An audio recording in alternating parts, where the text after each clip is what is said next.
Today, Brian and I are here with Michel Carter. She is an author and global marketing strategist, and she also focuses a lot on momhood and parenting and all of that fun stuff. How are you today, Christine? I'm well. Thank you so much for having me. Thanks for jumping on. I know things are crazy these days. Appreciate you making some time. No, happy to do it. Yes, things are crazy. So, Christine, do us a favor. Tell us a little bit, tell the audience a little bit about yourself and your background and kind of your journey.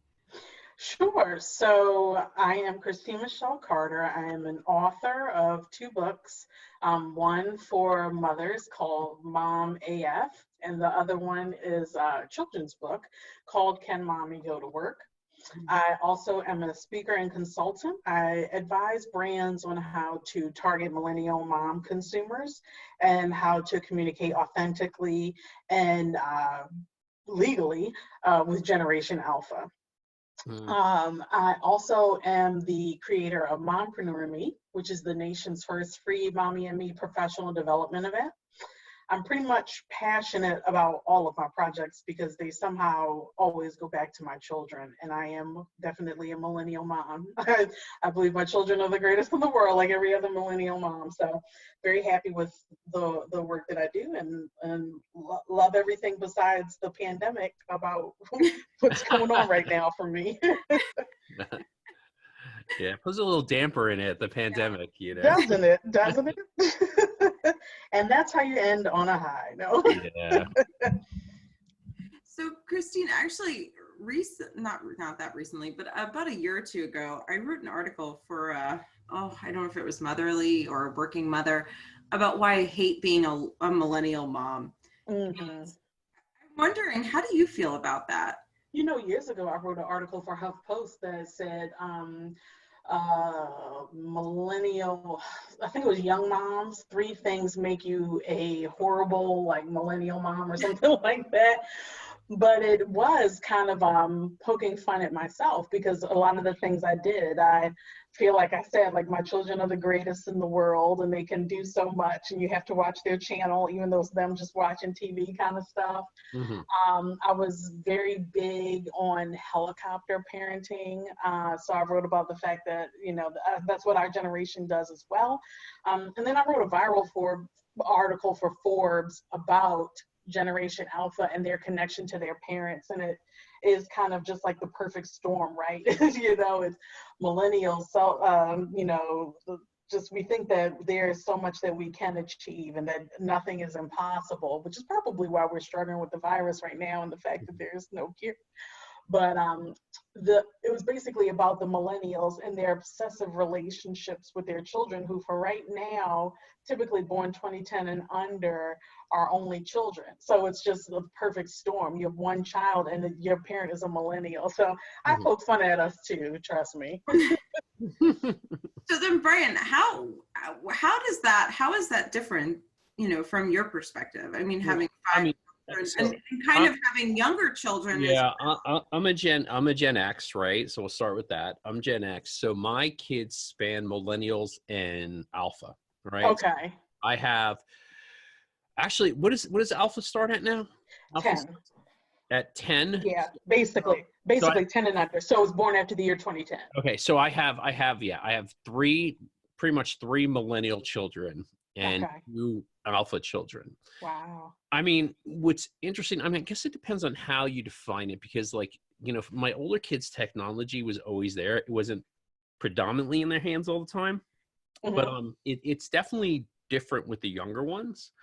But it's also, I mean, for mine, they're so new in school. I mean, mine are in 1st grade during all this. So yeah, sort of like, you know, I'm really wondering if schools are ever, you know, my thing is, are schools ever going to be the same? Are we stuck homeschooling for the rest of our time, you know, is really what I'm. Then my children will be the stupidest on the planet. We will finally know who the stupidest people on the planet are, and it will be my children.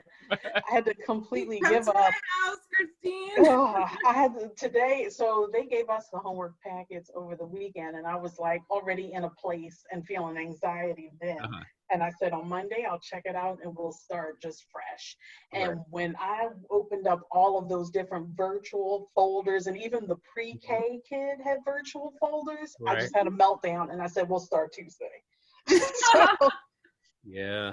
Yeah, it's sort of crazy. Like, I mean, the other ones are sort of past the point. Like, my other daughter's, in her first year of college, right? So mhm. it's like a huge gap. I got college and then I got first grade. So I got a big gap in there. So I don't know the in between, I guess, is my point. Yeah. Yeah. Well, so are they millennial or are they Gen Z? You're old. Oh, I'm sorry. Okay. The millennial. They're Gen Z. I correct. Okay. They're Okay. Gen Z. They're Gen Z. I'm sorry. So they're Gen Z. The older kids are all Gen Z, and then the two younger are Alpha. So, Okay. yeah, I correct myself there. Brian hasn't slept much either, so. Yeah, That- no. that's fine. Not a lot of people know them, but that's I write about it all the time. That's the only reason. Yeah, I mean, so it's crazy. I mean, from my perspective, I'm homeschooling, 6-year-old, almost 7-year-old twins, right? They're in first grade. They have the exact same work, and I still have to do it separately because they will fight if I try to do their schoolwork at the same time with them.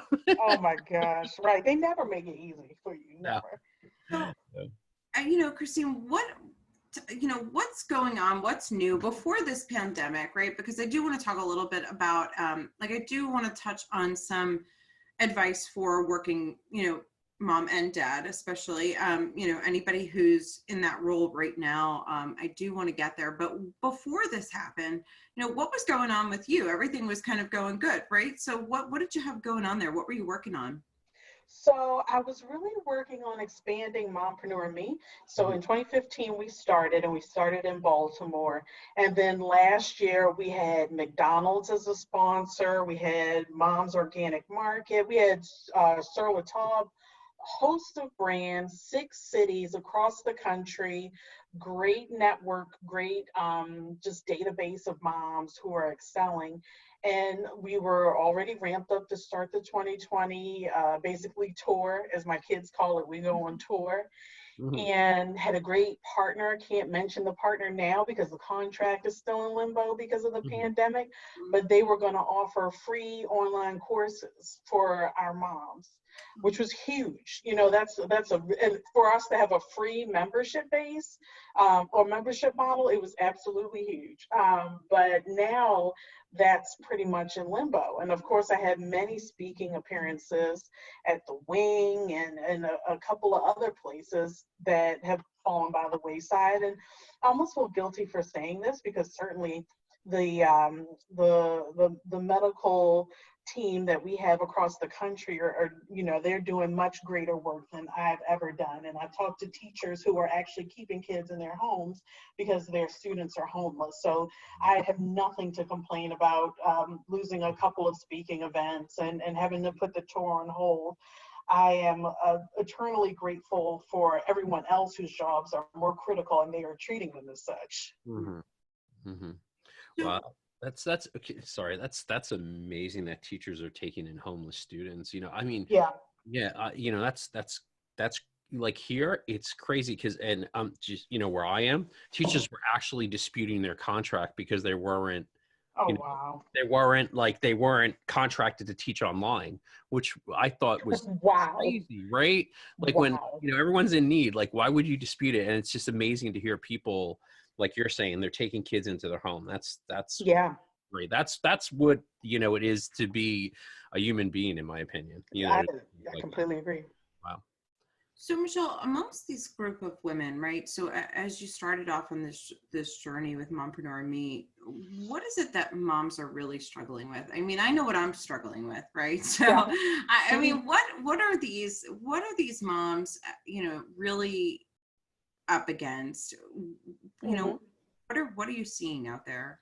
Yeah. So actually, we are struggling with probably the same things that you're struggling with. I'm making assumptions just based on the fact that you're a young woman, but it's imposter syndrome is one of them. Feeling like they are less than in the workplace because they're one of the biggest minorities, especially mothers of color.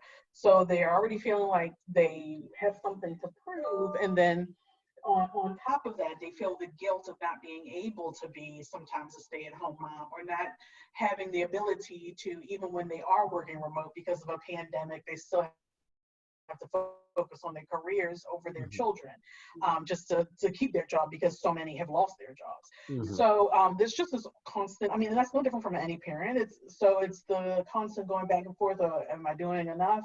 Am I doing too little for the child? Am I doing too much for the child? Am I focusing too much on work? What is work-life balance? So they're struggling with that guilt. And how Mompreneur Me ties in is that I was finding across the country, women really wanted to further their careers.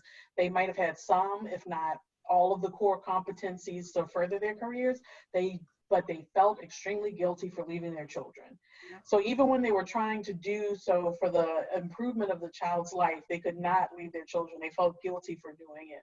Mhm. So I started the networking group so that when we did in-person events, we would have trained CPR childcare on site. And Mhm. then the kids would be in the same area as the moms, getting quality care, plenty of food, and the mothers could be working on networking or just a professional development skill.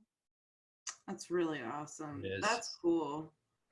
That Thank is. you. And it's so nice to see, you're really trying to bring a balance to it, right? Yeah. You don't have to separate that, because I think so many people feel that way, where you're separating, like, oh my gosh, I got to do, especially now, I got to do my kids' homework, or I got to do this thing so my business stays afloat, or whatever the case is, especially as an entrepreneur, it's a Yeah. huge balance struggle.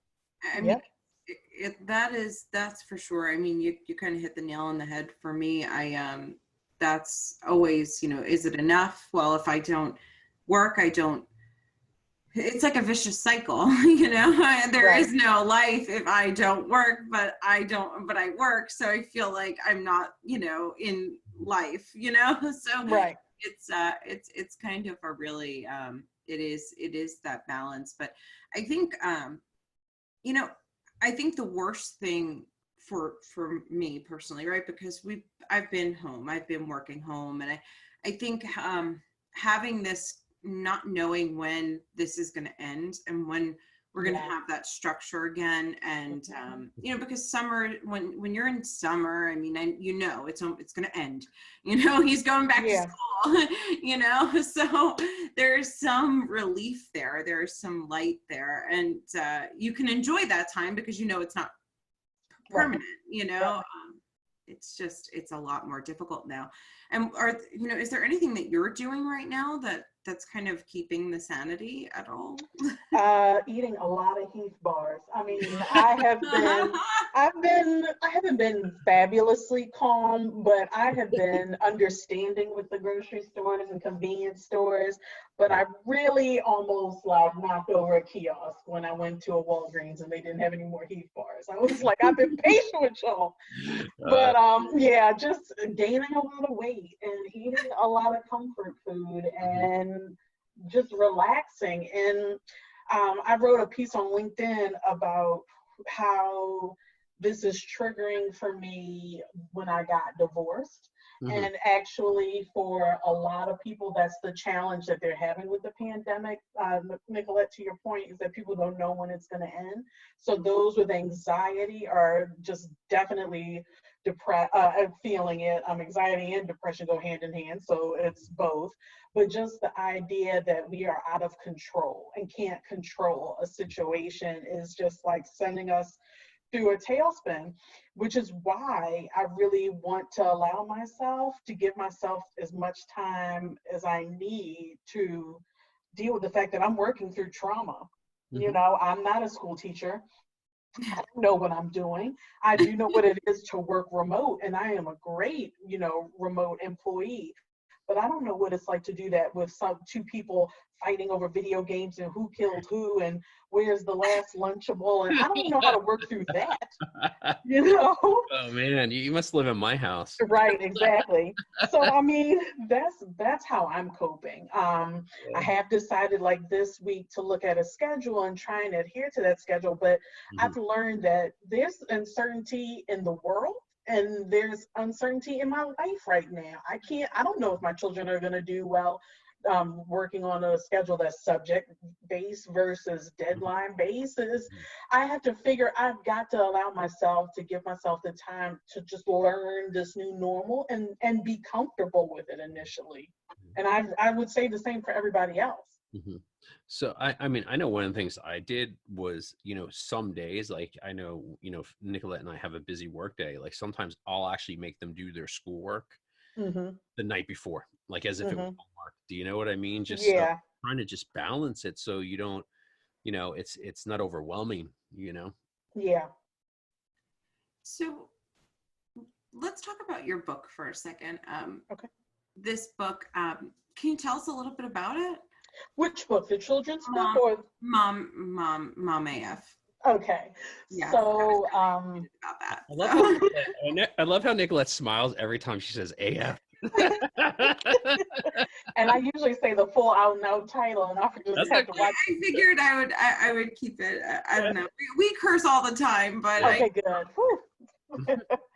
So yes, so that book was 3 years in the making because I was really struggling with my traditional agent in publishing. That's a very outdated business.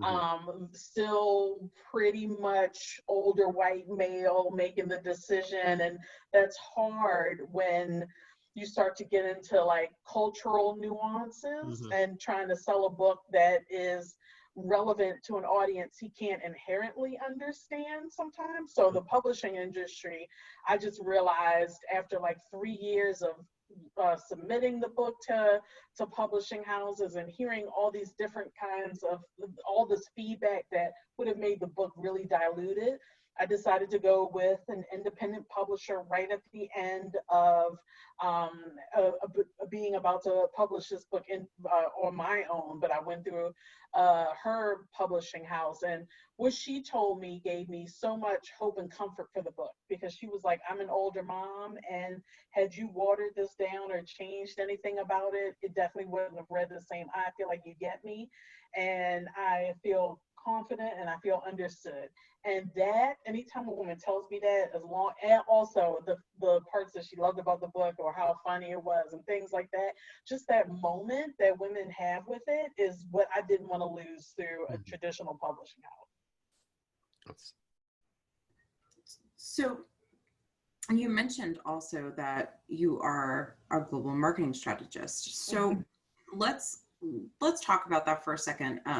Okay, we've got our audience. Let's say millennial, right? We're talking millennial moms.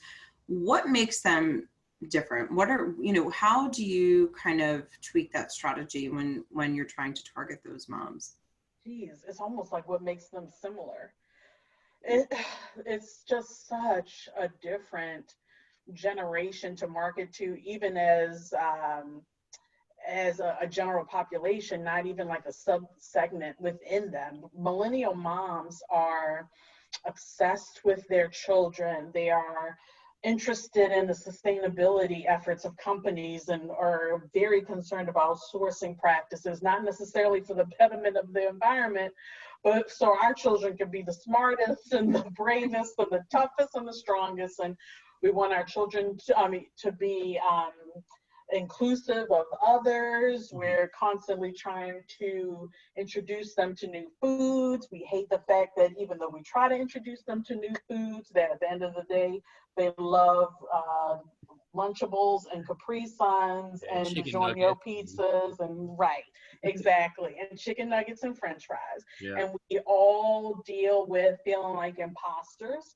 and we constantly compare, and in addition to what social media has done, compare how we ourselves are as mothers, how we are as women, and then how our children interact with us. So perfect case in point, we all act like we want to introduce our kids to different cultures and whatnot, and we take them to Qdoba or Noodles and Company and they freak out, and what do? We go right down the street to McDonald's. But we don't want to admit that we're still the largest consumers of McDonald's, but we don't want to admit that we have these culturally Bach-like children, which is not true. So it's a lot to peel back about millennial moms. I love them, they're interesting, they are me, so it's hilarious to look into it.